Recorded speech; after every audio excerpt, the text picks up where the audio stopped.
అదే RTV app వార్తల్ని క్షణాల్లో చదివే అవకాశం ఉంటుంది. ఒక న్యూస్ పేపర్, ఒక టెలివిజన్ ఛానల్ మీ చేతుల్లో ఎప్పుడూ ఉంటాయి. నమస్కారం.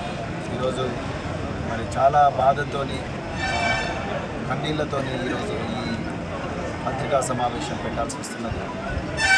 నిన్న మధ్యాహ్నం 1:30 గంటల తలకొండేపల్లి మండలంలో వెల్జాల దగ్గర వెంకటాపురం గ్రామం దగ్గర మరి ఉజ్జిల్ రోడ్డు మీద ఒక ఘోర ప్రమాదం జరిగింది.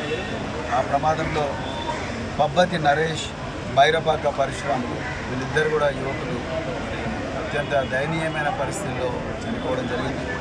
మరి ఇది చాలా చాలా విషాదకరమైన విషయం.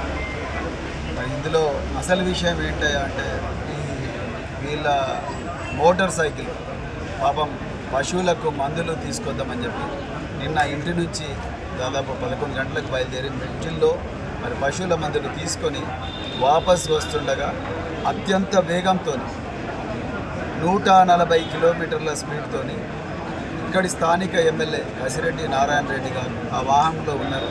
వాళ్ళ వాహనం 140 కిలోమీటర్ల స్పీడ్తో వచ్చి వీళ్ళని గుద్దింది. ఓఆర్ఆర్ మీద కూడా 140 కిలోమీటర్ల స్పీడ్తో పోవడం నిషేధం. నేను ఓపెన్ చెప్తున్నా, మీరు ఓఆర్ఆర్ దగ్గర బోర్డులు చూడండి. ఓఆర్ఆర్లు ఎక్కడ కూడా 120 కిలోమీటర్స్ కన్నా ఎక్కువగా స్పీడ్ ఉండదు. ప్రతి వెహికల్కి కూడా అన్ని కొత్త ఫార్చునర్ వెహికల్స్కి అన్నిటికీ స్పీడ్ లాక్ ఉంటుంది. 120 కిలోమీటర్స్ దాటిందంటే అది బీప్ సౌండ్ ఇస్తుంది. మరి ఎమ్మెల్యే గారు ఆ బీప్ సౌండ్ డిజేబుల్ చేసిందా లేదా నాకు తెలియదు. పోలీసు వాళ్ళు వాళ్ళ ఇన్వెస్టిగేషన్లో కనుక్కోవాలి. సో 140 కిలోమీటర్లు అంటే అసలు గ్రామీణ ప్రాంతాల్లో ఉండే రోడ్ల మీద, డబుల్ లేన్ రోడ్ల మీద, పిఆర్ రోడ్ల మీద, ఆర్ఎండ్బి గ్రామీణ ప్రాంతంలో ఆర్ఎండ్బి రోడ్ల మీద కేవలం ఒక 80-40 కిలోమీటర్స్ పోతుందంటే ఇది ఒకసారి ఆలోచించాల్సిన విషయం. అధికారంలో ఉన్నాం కాబట్టి ఏం చేసినా నడుస్తుందన్న భావన మీకున్నదా, లేకపోతే ఇంకేదన్నా ఉన్నదా? ఏమైనా బాధ్యతలను మరి ఏమైనా మేనేజ్ చేసుకోవచ్చు అన్న ఆలోచన మీకున్నదా? అందుకని చెప్పి చేస్తున్నారు. మరి ఎమ్మెల్యే గారు పార్టీ వాళ్ళ సమాధానం చెప్పాలి. అదేవిధంగా ఇంకొక విషయం ఏంటంటే ఇక్కడ బాధితులను నిందితులుగా చూపిస్తున్నారు. ఇలా నాకు చాలా బాధగా ఉన్నది. పేద వర్గాలు చనిపోతేనేమో ఒక విధంగా హెడ్లైన్ వస్తుంది పత్రికల్లో, ధనవంతులు చనిపోతే ఇంకొక విధంగా హెడ్లైన్ వస్తుంది.